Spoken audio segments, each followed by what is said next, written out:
and then it would come all the way down to 15%. So that would be a huge drop in the Bitcoin dominance, which would be, of course, likely the biggest alt season that we have ever seen.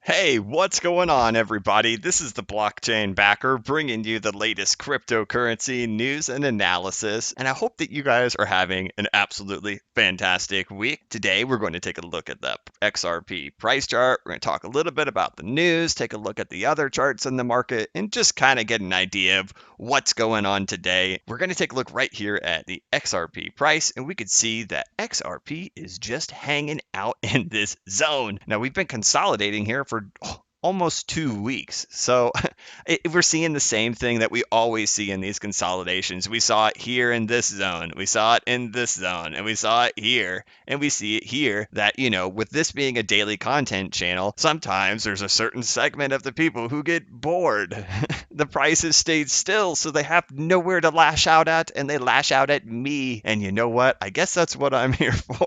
I don't know. But, I try to deliver that same message every day that everything is good, everything is okay. And I know sometimes, some people, they need to hear the hopium every day. Some people want to hear the down to earth stuff every day. And I try to deliver a mix of everything, but while at the same time remaining, analytical and keeping my thought process leveled and, everything like that. And hey, you know what? I'm just going to keep delivering that same message, even when we're in this consolidation, because you know what? I anticipate this consolidation lasting for a couple more weeks. So those people who are bored of price action, you better hold on tight because it's going to continue, in my opinion. So, okay, there's not much to talk about in regards to the XRP price chart, unless we wanted to do some, forecasting of future price targets. But, we've already done one of those within the last week. I try not to do more than one of those per week. So maybe we'll get one in later at the end of the week or during a live stream or something like that. Otherwise, we're just really,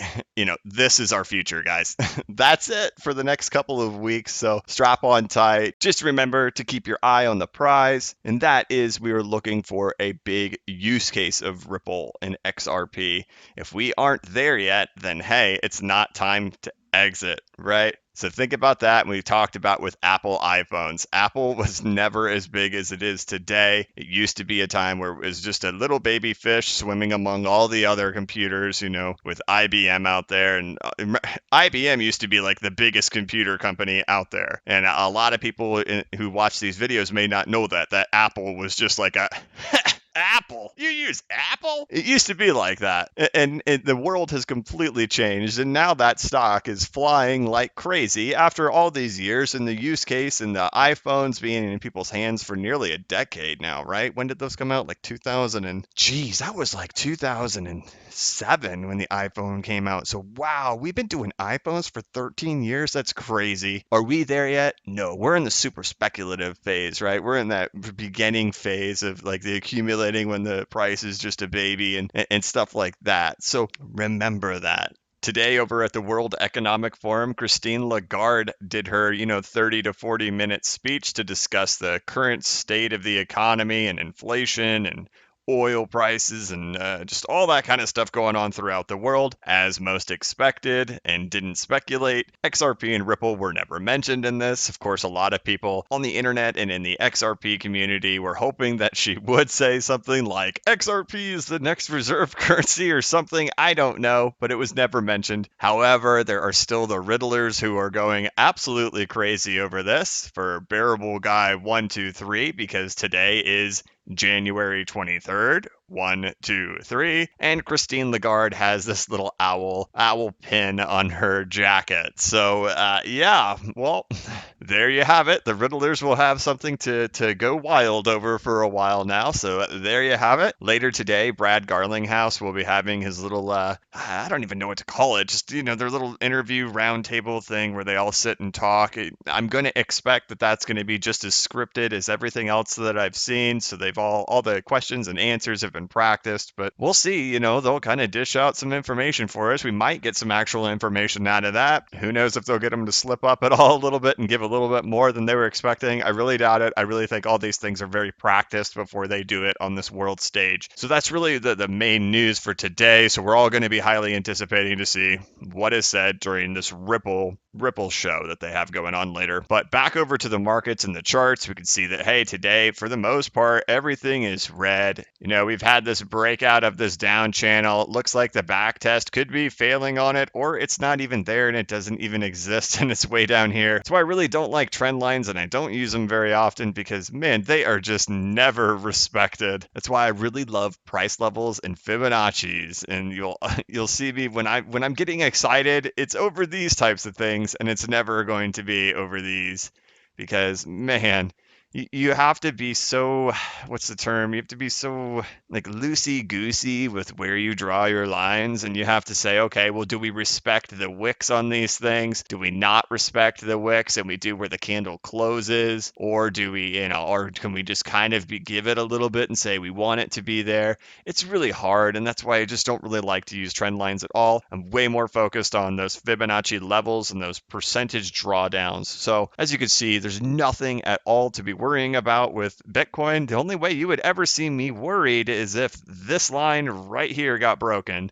If we made it below $6,200, then you'd see me say, wow, that's not playing out very good. But hey, as long as we are up here, as long as we're above 6,300, this could consolidate for a while. And then let's take a peek back over at the total market cap of the altcoin market versus the NASDAQ. We've done that comparison before on the, psychology of a market cycle from the Wall Street cheat sheet. And, we forecasted an actual bounce right there because that's exactly where it bounced here on the NASDAQ, which is where the Wall Street cheat sheet came from. So we've gotten up here, we have created a new high, right? So there's a new high here. We took out this high right here, and we've now created a new high. Now we've got to create a higher low, just all normal stuff. And we look back over here, we could see, okay, well, it could just be a little bit of consolidation for just a second, and then the market continues up again. Nothing looks bad. Everything looks awesome to me right now. And hey, we have a pause, guys. That's it. It's just a pause. And then, of course, for us to see a huge alt season, we would need to see that the Bitcoin dominance would drop. Over the last 2 years, we have had this retrace all the way back up to the 0.702 Fibonacci retracement zone. And we have just been trying to just break this thing down and just still hovering here for how long is this? Like 1, 2, 3, 4, 5, 6, 7, 8. It's been over a week pressing against the support to try to get through it with some strength. And when we look back here, we can see that it did that right in there. I'll show you really close. It really did have to work around it for a little while before it ended up doing it. Let's see if we've got anything looking just like that. It sure looks so similar. So let me kind of copy that, show you what that would look like. Let me grab it. Throw it down over here. Let me turn off log. There you go. Now, would this make sense? Would it make sense for it to come down to 15.97? Would we have a Fibonacci analysis that would look like it would actually fit? And surprise, surprise, it actually does. So there we go. We line it up just like this. So we can see that it comes right down to the bottom right here. When we line it up perfectly right there, we have a forecast. I have a forecast, the blockchain backer, for a drop down to 15%. Now look over here. You can see the reactions right here. Look at how it when you have it set up like this, look at it right above this 0.702. It's like this was the support level and then it broke down when we have the Fibonacci set up just like this. And of course it finds support on here and then it would come all the way down to 15%. So that would be a huge drop in the Bitcoin dominance, which would be, of course, likely the biggest alt season that we have ever seen. So right now we are really just waiting for that Bitcoin dominance to break. And if it does, let's take a look at it. It has really worked underneath this zone quite a bit, and we are just waiting for the volume to come in on that thing to just start falling down. It's close. It's really close. And I do not think, I'll put my name on that. I do not think that Bitcoin dominance will ever see above 71.5% again. And so that's going to wrap it up for the content on this video. Now, one thing I want to make a real prediction on, okay? I'm going to make it because I've seen this trend so much and I'm going to bet you it's going to happen. I'm going to bet that the commentator or the interviewer or the person who is coordinating the whole thing will set up a question for Brad Garlinghouse and ask him about Libra, okay? Facebook's Libra. I'm going to bet you that is going to be included, and it's going to be like, hey, Brad, can you talk to us about what happened with Libra? So I'm going to put that out there that I expect that in this because it seems to me that Brad Garlinghouse is like the go-to guy to talk about Libra. So we'll see if that happens, and that's the prediction I'll make out of that. So I'm not going to predict any like we are the global world reserve currency in the making. I'm not going to predict any of that. I'm going to predict that Brad Garlinghouse will get asked about Libra. But okay. All right, guys, here's my Twitter. It's at BCBacker. Follow me on Twitter for updates. Thank you so much for watching this video. Please like this video, give it a thumbs up, and subscribe to my channel if you haven't already subscribed. And as always, this is not investment advice. I'm not a financial advisor, but if you ever need a pick-me-up or a little bit of reassurance, just remember that the blockchain backers got your back. Have a good one.